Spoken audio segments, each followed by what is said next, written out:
Renovation in France, making good the walls. This is bedroom 3, and this is probably something I should have done earlier than this.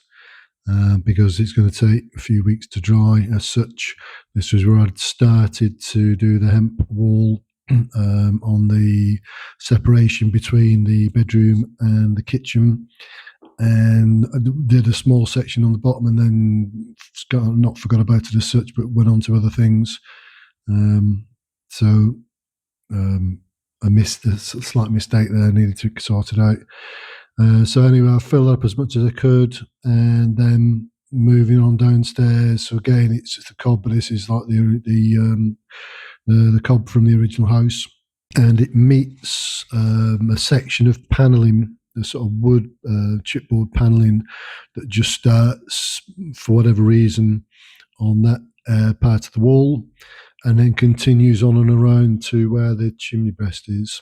So that bit of panelling that's currently on the wall towards the chimney breast is going to have to be removed, because effectively that's where the wood burner will be situated permanently, and you can't have anything that's they say combustible within something like 45 centimeters of the or more of the wood burner. And because my wood burners it averages about 8 kilowatts, that means that it would need to be about 60 or 70 centimeters away from the wall, which obviously isn't practical.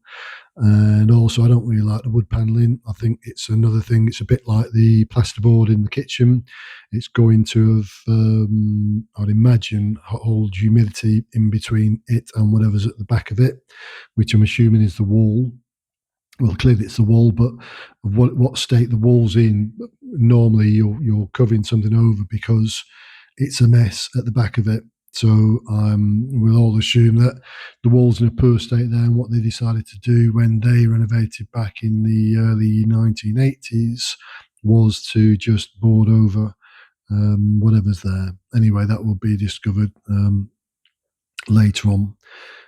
So I'll have to take that down because I want to situate the wood burner on that wall, close to the wall. Still be probably about 40 centimetres away from the wall anyway, but obviously it will look better than sitting sort of 2 or 3 feet away from the wall if we were to leave the one wood panel in place, which is pretty awful anyway, and it's this horrible sort of pinky coloured colouring, pinky coloured paint. Right, so this section here had always been in a very poor state right from the off. He had units across there, he had various bits of furniture and that, so it was all hidden. So obviously when that came away, that revealed the mess that was that part of the wall. And also I've then punched a hole through the ceiling to set the soil pipe in, and then it reverses back into the kitchen to run out. Previous videos will explain why it runs that way. Long story short, there's not enough room between the beams to send it out, which is what my intention was originally, to send the soil pipe straight out from there. So it drops straight down from the shower room, and it goes straight out along that top wall. But it couldn't work that way. So anyway, that ran into the kitchen. So this wall, I say, trying to make it good or make it better than it was. It's in cob anyway, or torchy, and so there's plenty of it still on site. There's a bit of board in there that just needs pinging off. They like to put in big sort of 6-inch nails in these bits of timber to make sure they never ever budge. So get that off, and then do the top section of well. The working on the salon downstairs, or the downstairs room, just to try and even up the amount of work that's been done overall. There's still obviously stuff going on upstairs.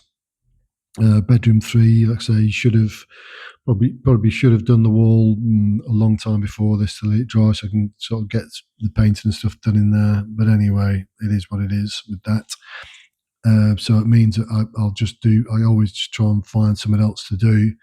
And obviously this is, if I can bring this wall in, there are some cracks and stuff on the on the gable end wall, which is visible near the consumer unit.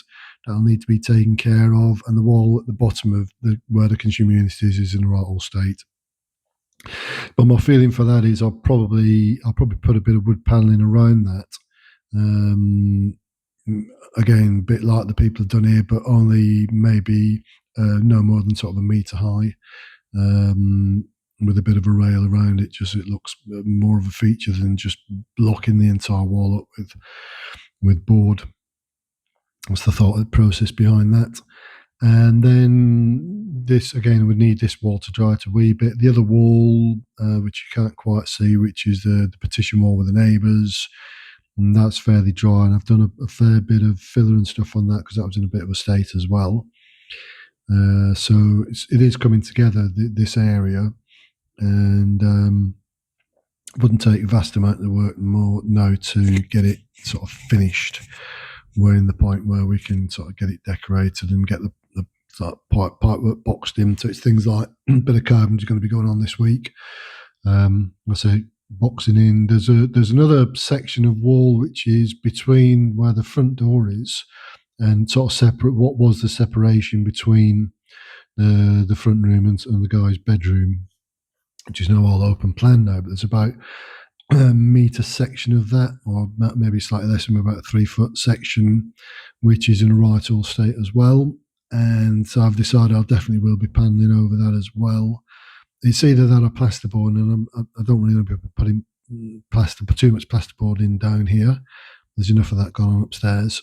So with that, that would mean that again I'll do that at a slightly higher level, I think, and again just to try and make it more of a feature. So that would probably sit maybe metre 50 or about 5 foot up. Maybe something you could stick your keys on as you walk in the front door. It'll have sort of a shelf area all the way wrapped around it. And then the wall in front of the where the window is, that was in a bit of a state as well. So I decided to just patch around the window with bits of plasterboard I had left over. So that was just to finish off this video. I just thought what I'll do is I'll just patch in around the window, make good that, and then there'll be possibly some paneling going on down below it, so there you can see just sort of nothing too much. I've not bothered taking it lower than that because obviously, and you can see the wall on the left hand side there's in a bit of a state. So that if I take the paneling just below where the window level starts, again, and then I can repair the wall above it near where the consumer unit is, and that should tidy that up no end.